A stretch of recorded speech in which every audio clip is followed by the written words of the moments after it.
ఓం నమో వెంకటేశాయ. తిరుమలలో ఆగస్టు 2వ తేదీన ఏం జరిగిందో మీకు తెలుసా? శ్రీవారికి మరియు శ్రీవారి భక్తులందరికీ ఎంతో ప్రీతికరమైన స్వామివారి లడ్డు పుట్టినరోజండి ఈరోజు.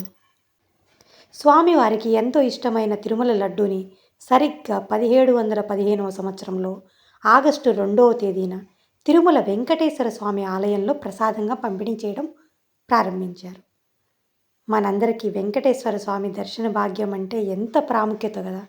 అలాగే స్వామివారి లడ్డు అంటే కూడా అంత ప్రాముఖ్యత ఉంది. మనకు ఎవరైనా తిరుమల నుంచి లడ్డూని ప్రసాదంగా తీసుకొని వస్తే ఆ వెంకటేశ్వర స్వామి కరుణించి మన ఇంటికి వచ్చినట్టుగా మనం ఆనందపడతాం.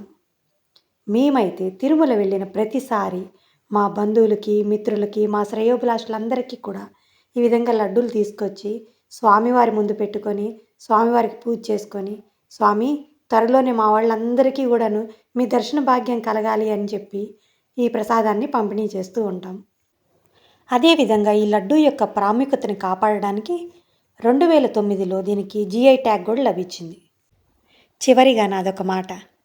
మనకు చాలా దేవాలయాల్లో స్వీట్ షాపులు అలాగే మన ఇళ్లలో తయారు చేసే లడ్డూల్ని తింటూ ఉంటాం. కానీ మీకు ఎక్కడైనా ఎవరికైనా తిరుమల లడ్డూ ప్రసాదం లాంటి రుచి ఉన్న లడ్డూ దొరికిందా?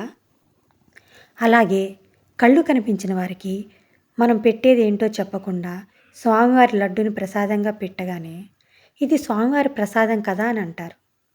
అంటే కళ్ళతో స్వయంగా చూడలేని వారు కూడా స్వామివారి ప్రసాదాన్ని కనిపెట్టేస్తున్నారు. అంటే ఆ లడ్డూకి ఎంత ప్రాముఖ్యతమైన రుచి ఉందో ఆలోచించండి ఒకసారి. ఇంకొక మాట, మనం ఎందుకు తిరుమల లడ్డు లాంటి లడ్డూని తయారు చేయలేకపోతున్నాం? మన ఇళ్ళల్లో తయారు చేసుకోవచ్చు కదా. ఒక రెస్టారెంట్కి వెళ్ళి ఒక ఫుడ్ని మనం టేస్ట్ చేసి వచ్చి ఇంట్లో ప్రిపేర్ చేస్తే దరిదాపుగా వస్తుంది టేస్ట్. కానీ మరి తిరుపతి లడ్డు లాంటి టేస్ట్ ఎందుకు రావట్లేదు? ఏం జరుగుతుందంటారు? నేనైతే అనుకోవడం, పైన కొండ మీద స్వామి యొక్క చల్లని చూపు అయితే ఉంది. అది ఒక చిన్న ప్రాణి నుంచి పెద్ద వృక్షం దాకా ఉంటుంది.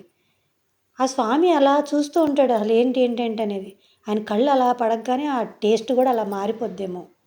నాకు అలాగే అనిపిస్తుంది. మరి మీకేమనిపిస్తుంది? కామెంట్ రూపంలో చెప్పండి.